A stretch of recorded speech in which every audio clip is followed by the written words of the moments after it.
Some things don't belong where you find them. A fork in the bathroom, a sock in the freezer, or, in this case, a clump of dog hair on a coat rack in a home that didn't have a dog. The house was in a quiet neighborhood in Madison, Wisconsin, upper middle class. 2 stories, perfect lawn, the kind of place where nothing exciting ever happens, until it does. The call came in just after 6 a.m. A man, mid-30s, found his fiancée dead in their home office. She'd been strangled with a USB printer cable, still wrapped around her neck when he found her. He said he'd just gotten home from a weekend business trip in Minneapolis. Claimed he couldn't reach her by phone the night before and thought she'd just fallen asleep early. The victim was Mallory Blake, 31, graphic designer, no criminal record, lived with her fiancé, Daniel Harper, a project manager at a tech firm. No signs of forced entry, no defensive wounds, no evidence of sexual assault. The place looked staged, like someone had tried too hard to make it seem like a random attack. But then I walked past the front door and something stopped me. There was a coat rack by the entryway, polished oak, with 3 jackets hanging. The second hook had a navy peacoat on it, and near the collar, clinging to the fabric, was a small tuft of short, stiff, white dog hair, the kind of hair you get from a beagle or terrier. There was no dog in the house, no dog bowls, no leash, no fur anywhere else. And when I casually asked Daniel what happened to the dog, he blinked at me like I was speaking Mandarin. "We don't have a dog," he said. Exactly. Now I had a piece of evidence that didn't fit. And in my experience, when something doesn't fit, it's either a mistake or a confession. I pocketed the hair sample for analysis and kept walking. The office where Mallory was found was neat. Almost too neat. Her phone was placed perfectly on the desk. Screen cracked. The keyboard pushed in. Chair slightly off-center. Nothing in the trash bin except a single protein bar wrapper. Her body was slumped sideways, like she'd been attacked from behind. But the printer cable was a strange choice for a murder weapon. It wasn't frayed or cut. It had been removed from the printer, looped around her neck, and pulled hard. That's personal. That's controlled. That's not a robbery gone wrong. And then there was a laptop. It was closed. Anyone who works in graphic design knows. You don't close your laptop in the middle of a project. You put it to sleep, or just let it lock. But closing it, that's a shutdown, a reset, like someone wanted to pause the story. I sent the device in for digital forensics and focused on timeline. Mallory was last seen alive on Saturday evening. Neighbors said she waved while taking out the trash around 6 p.m. Daniel claimed he left Friday night and drove straight to Minneapolis for a corporate summit. Alone, no hotel receipt, no toll records, no alibi witnesses who actually saw him there. Just a few vague text messages he sent to her over the weekend. Too vague. And yet, no sign of forced entry. No fingerprints out of place. No DNA but theirs. It was clean. Too clean. Until the coat rack. The DNA on the dog hair didn't match Mallory or Daniel. But it matched someone else. A woman named Kara Jensen. Dog groomer. And Daniel's ex-girlfriend from 5 years ago. That's where the story cracked open. Turns out, Daniel and Kara had reconnected 6 weeks ago.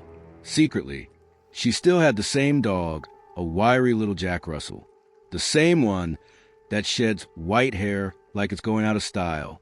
When we questioned Kara, she broke within 20 minutes. Said she didn't know anything about a murder. Said she hadn't been to Daniel's house in over a year. But that coat had her dog's hair on it.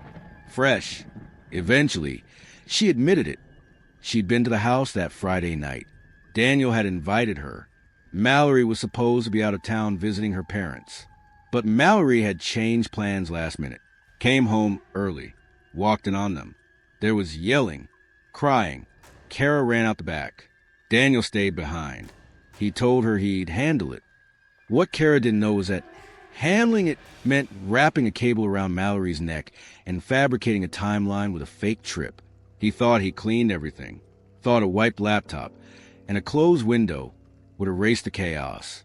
But the one thing he didn't notice was Kara's coat brushing up against his peacoat when she hugged him goodbye. Just for a second. 1 second. That's all it took for a few dog hairs to cling to the fabric. long enough to betray the lie. And when we arrested him, Daniel didn't say a word, just looked down at his coat, like it had turned into a traitor. Sometimes, people ask me how we saw these things. They expect blood, or some high-tech CSI trick. But most of the time, it's the little things. The dog hair on a coat rack, in a house with no dog. It started with a broken washing machine. Or at least, that's what the boyfriend claimed when the police showed up. The call came in from a neighbor. Loud noises. A scream. Then nothing. Officers arrived, forced entry, and found the body of 26-year-old Elena Moore on the laundry room floor. Head struck hard against the edge of the counter. Initial impression? Domestic accident. Maybe she slipped. Maybe she fainted. Maybe. But when I arrived, the scene felt wrong. Not chaotic, not staged, just off. Like someone had tried to make it look like there was no story to tell. Elena was fully dressed. Jeans, navy hoodie, clean socks. Nothing dramatic. But the laundry room itself told another tale. The washer was open, half full, the dryer still warm. On the folding table next to her body was a neatly stacked pile of freshly dried clothes, mostly hers. Gym clothes, sleepwear, a t-shirt that read Oakland Animal Rescue. No hoodie, no jeans. The clothes on her body weren't in the laundry cycle. That stopped me, because I worked enough domestic cases to know. When someone's doing laundry, they don't get fully dressed again in clothes that aren't part of the load. They put on clean clothes from what just came out, or something loose, casual, but not a full, layered outfit that wasn't even wet to begin with. So I asked a boyfriend, Matt Kendall, a software engineer who worked remotely, when was the last time he saw her alive. This morning, he said, she was starting the laundry when I went to my office upstairs. Then I heard a loud bang, came running down and found her like that. And you didn't touch her? No, of course not. I called 911 immediately. His voice was flat, too flat, no red eyes, no visible panic, like someone rehearsing a script written 12 hours too late. I asked him about the clothes, why Elena was wearing an outfit that wasn't in the washer or dryer. He shrugged. Maybe she changed after starting the machine. She does that sometimes. But here's the thing. No one changes into old clothes while clean clothes are drying. It made no sense.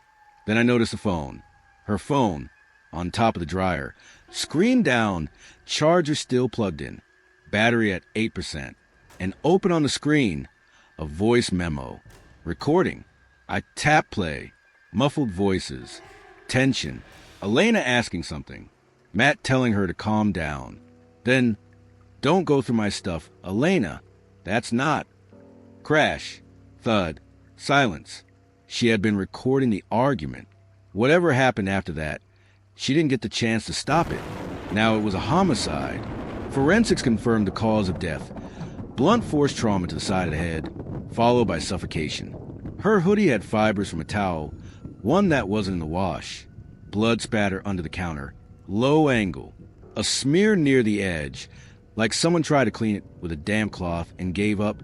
Matt's story crumbled fast. Turns out, Elena had found something in his emails. A conversation with a co-worker he'd been seeing behind her back. It wasn't just infidelity. It was about moving in together. He was planning to end things. She confronted him that morning, started recording, threatened to expose him to his employer, to the co-worker's husband.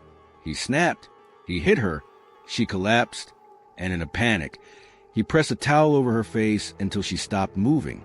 Then, instead of running, he waited, rehearsed, took her clean clothes out of the dryer, stacked them to look like normal routine, dressed her in yesterday's outfit from the hamper, set the stage, but forgot that logic doesn't die with the body.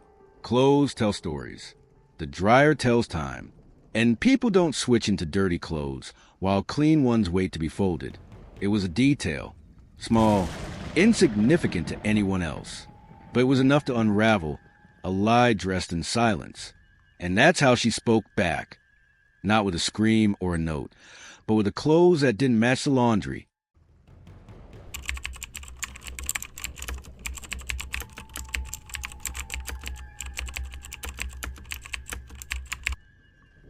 The first thing I noticed in the bathroom wasn't the blood. It was the empty spot on the sink. You'd be surprised how often bathrooms tell the real story. Bedrooms get ransacked. Kitchens get cleaned. But bathrooms, people forget about them. They miss the patterns. And in this case, what was missing told me more than what was there. The call came in from a friend who hadn't heard from 29-year-old Claire Russell in 3 days. She wasn't answering texts, didn't show up for work, and hadn't posted anything online. Claire wasn't the type to vanish. She worked in advertising, detail-oriented, punctual, lived alone in a tidy apartment in Portland. Police did a welfare check and found the door locked. No signs of forced entry. But Claire wasn't inside. Her car was still in the lot. Purse in the bedroom. Keys on the kitchen counter. One wine glass in the sink. Her phone was charging on the nightstand. It was like she evaporated. I was brought in as a consultant 2 days later. They had no suspects, no sign of a struggle, no evidence of abduction. But something bothered me the second I stepped into her bathroom. Claire used an electric toothbrush. The base was plugged into the wall, the charger light glowing blue. But the actual toothbrush, the part that should have been sitting on the base, was gone. Now, I know what you're thinking. Maybe she packed it. Maybe she went somewhere. But the travel case was still in the drawer, and the toothpaste hadn't been used in days. Dried out at the tip. People don't just take their toothbrush and leave everything else behind, unless someone else took it. I started retracing Claire's last known movements. Friday night. She had drinks with a co-worker. Left the bar around 10:30 p.m. Security cam footage. Confirmed she arrived home at 10:48. She entered alone. No one came in or out after that. But by Saturday morning, she was gone. One thing that stood out. The doormat inside the apartment was crooked. Just slightly. Like someone had stepped on it from the wrong direction. From inside the apartment. Not entering. Like it had been shifted and not reset. Back to the bathroom. The mirror had faint smudges, wiped hastily, almost like someone had leaned in close, then tried to erase a reflection, but only the middle was touched. The sides still had dust. Whoever was there wasn't cleaning. They were hiding. We dusted for prints, found partials, not enough to ID, but enough to prove someone else had been there.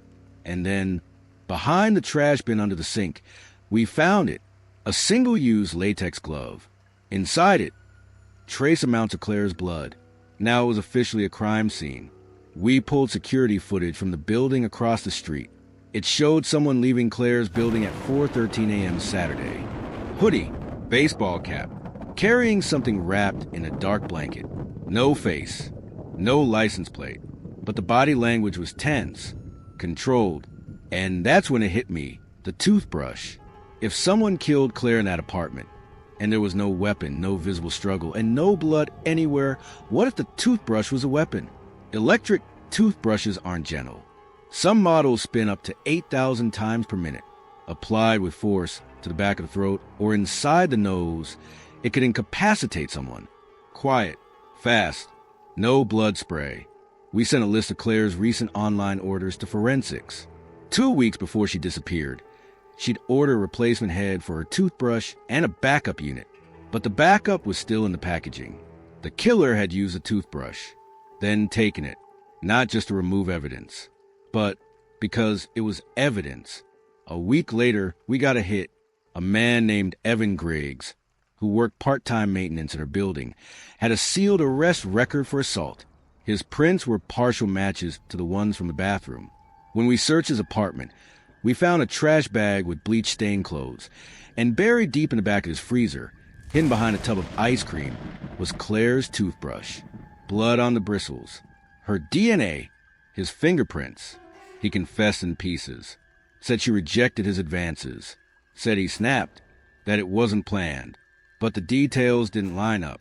He brought gloves, cleaned surfaces, removed the weapon. He planned everything except the one thing he couldn't predict. That someone would notice what wasn't there. Not the broken lock. Not a broken window. Just a missing toothbrush. And sometimes that's all it takes.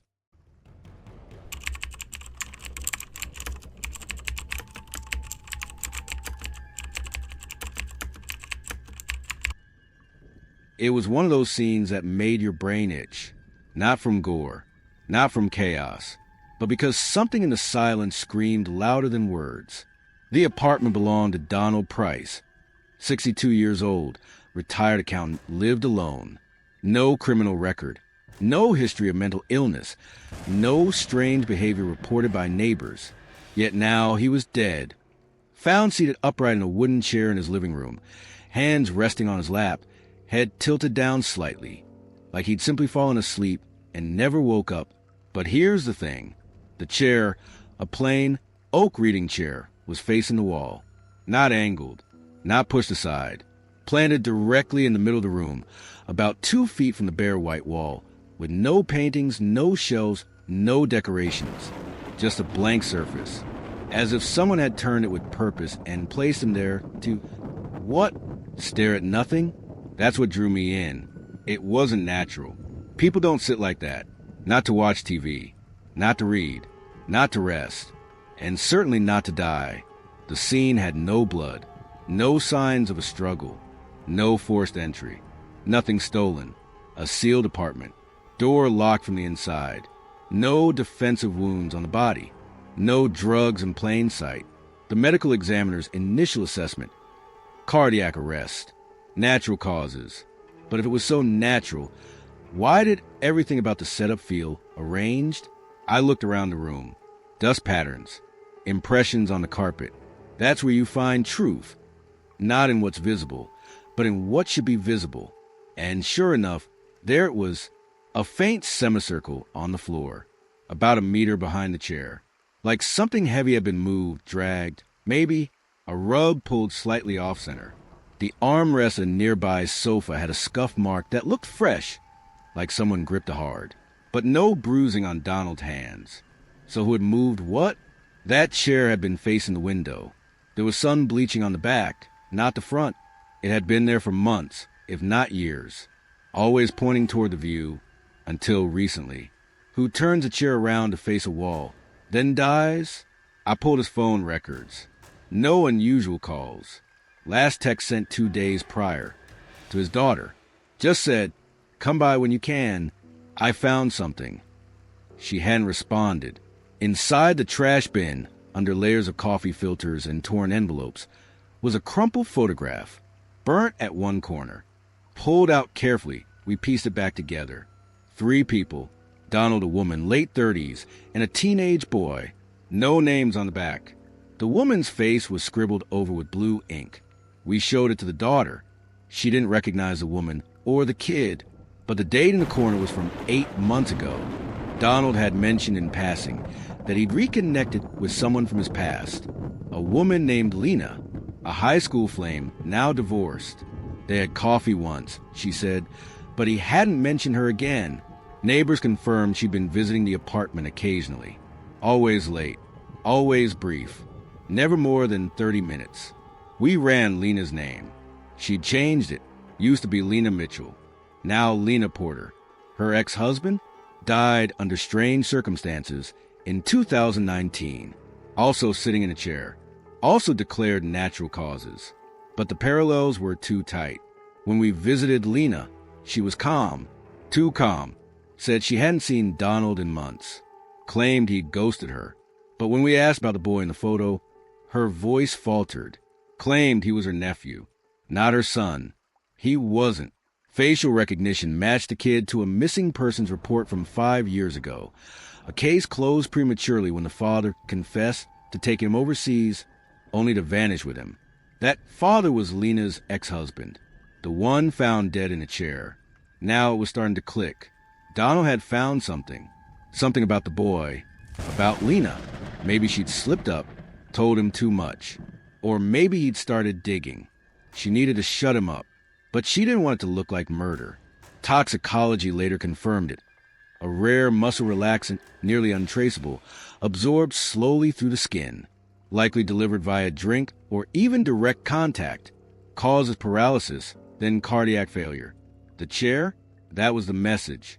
She wanted him positioned like that, humiliated, turned away from the light, left staring into nothing as he died.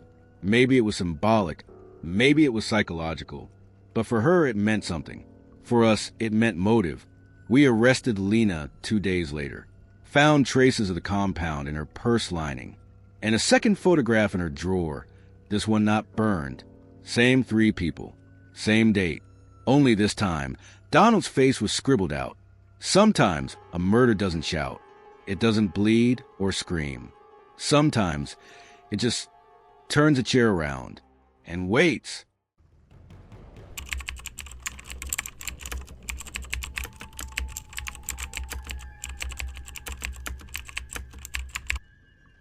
They say every room tells a story, but sometimes it's the bed that won't talk, that refuses to look used, that screams the loudest. The apartment was spotless.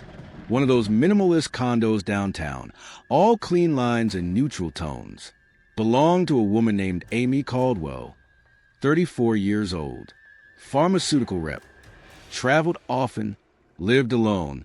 Amy hadn't shown up for a meeting in Denver. That's what triggered the concern.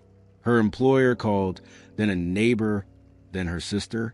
No response. 2 days later, management used a spare key to enter the unit. What they found was nothing. No sign of forced entry. No blood. No chaos. Just a still, perfect silence. Amy was gone, and yet everything was in place. Her purse was on the console table. Phone charging at the kitchen island. A smoothie cup half full in the sink. The thermostat blinked at 72 degrees.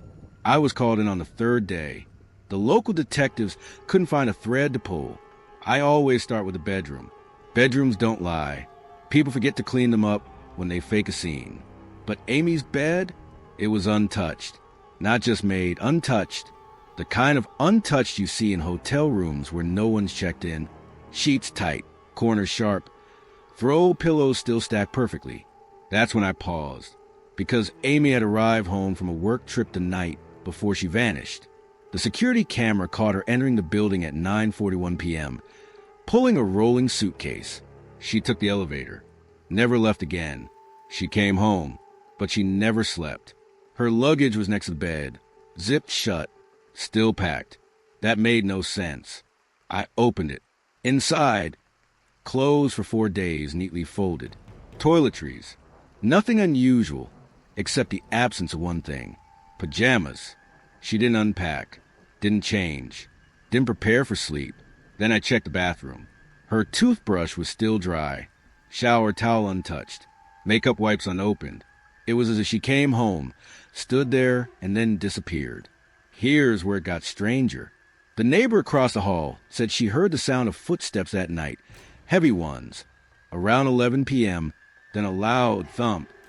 Not a scream, not a crash, just one sudden impact. She thought maybe Amy had dropped something, but the timeline doesn't fit. Amy came home at 9:41 p.m.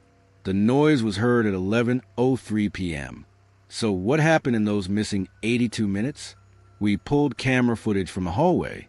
Between 10:58 and 11:04 p.m., the camera glitched, froze for 6 minutes. First time it had done that in years.